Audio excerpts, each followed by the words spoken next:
અમે કલેક્ટર શ્રી પાસે 3 રજૂઆત લઈને આવ્યા હતા અને પોરબંદર જિલ્લાને દુષ્કાળગ્રસ્ત જાહેર કરો અને ખાસ કરીને અત્યારે પ્રોબ્લેમમાં ખેડૂત અને અન્ય લોકો છે, કારણ કે પશુપાલન માટે જે ઘાસચારો દેવો જોઈએ એ પોરબંદર જિલ્લામાં ઘાસચારોની વ્યવસ્થા કરવામાં આવી નથી.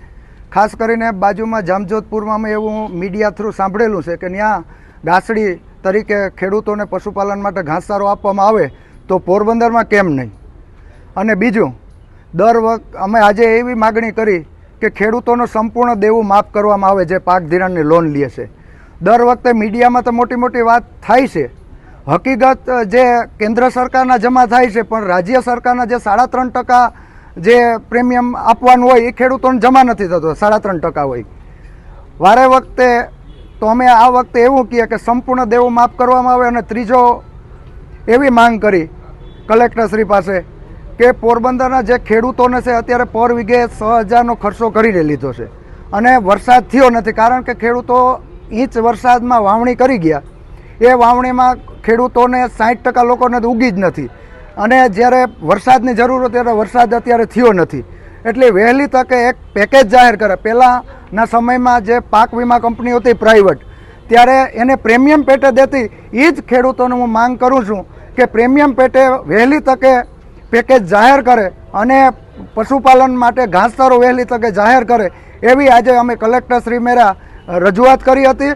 ખૂબ જ ખરાબ પરિસ્થિતિ છે કે કારણ વર્ષે જે કમોસમી વરસાદને લીધે જે મગફળીનો પાલો એ સંપૂર્ણ બગડી ગયો હતો. અમારા અહીંયા પોરબંદર જિલ્લાના જે મુખ્યત્વે જે એનો ખોરાક જ છે એ માંડવીનો પાલો છે, એ પાલો બગડી ગયો હતો. એટલે આમ જોઈએ તો અમારે જે પશુપાલન છે એ તો એક વર્ષથી દુઃખી છે અને અત્યારે પીવાના પાણીનો ખૂબ જ મોટો પ્રોબ્લેમ છે. અને વહેલી તકે પીવાનું પાણી અને ઘાસચારાની વ્યવસ્થા કરે એવી વિનંતી કલેક્ટર સાહેબ શ્રી મેરા કરીએ છીએ.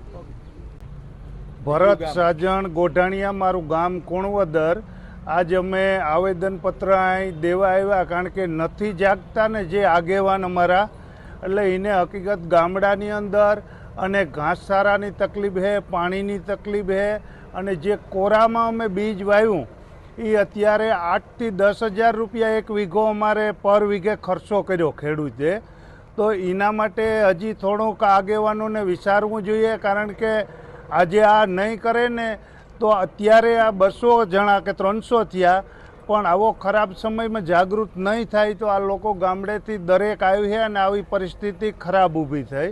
અને કોઈ ઘાસચારો છે નહીં, જેની પાસે જમીન નથી એને વધારે તકલીફ છે. એટલે દરેકને ઘાસચારો દેવામાં આવે અને સરકારને આગેવાનોને દરેકને વિચારવું જોઈએ, કારણ કે ખેડૂત પણ દુઃખી છે અને જે ગામડાની અંદર પશુધનવાળા છે એની પાસે અત્યારે સારો નથી. એટલે ગાંઠડી કે જે કંઈ યોગ્ય લાગે એ પશુધન માટે સારો દેવો જોઈએ અને દરેકનું વિચારવું જોઈએ, કારણ કે આ લોકો અત્યાર લગીમાં ડુકાર 8મો મહિનો હોય, 6ઠા મહિનામાં વરસાદ થાય તો 2 મહિના વયા ગયા. તો આપણા આગેવાને પોરબંદર જિલ્લાનું કોઈ પણ 2 શબ્દ બોલ્યા નથી.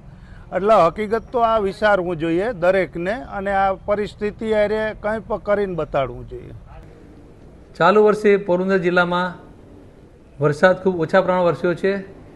તેને ધ્યાને લઈને અમારી પાસે ઘણી બધી રજૂઆત આવી છે. ખાસ કરીને જેમણે વાવેતર કર્યું છે તેમને વાવેતર નિષ્ફળ જવાની શક્યતા છે. ઘણા લોકોને વાવેતર કરવાનું રહી ગયેલું છે. આ ઉપરાંત જેઓ પશુપાલકો છે તેમને પશુઓ માટે ઘાસચારાની આ તમામ રજૂઆતો અમારી પાસે આવી છે. સરકારશ્રી આ વખતે એક ઠરાવ પણ કર્યો છે. એ રીતે ગઈકાલે અમને કમિટી કરી અને એક પ્રાથમિક સર્વે પણ કરવાનું મામદારશ્રીને કીધું છે કે ખરેખર કેટલા ગામોમાં અંદાજે કેટલા ઘાસની જરૂરિયાત છે એ અંદાજો આવી જાય. એટલે અમે અમારી સરકારશ્રીની જે ઠરાવની જોગવાઈ છે એ મુજબ મામદારશ્રી કચેરી દ્વારા જરૂરિયાત મુજબના ઘાસકાર્ડની વિતરણનું પણ અમે આયોજન વિચાર્યું છે.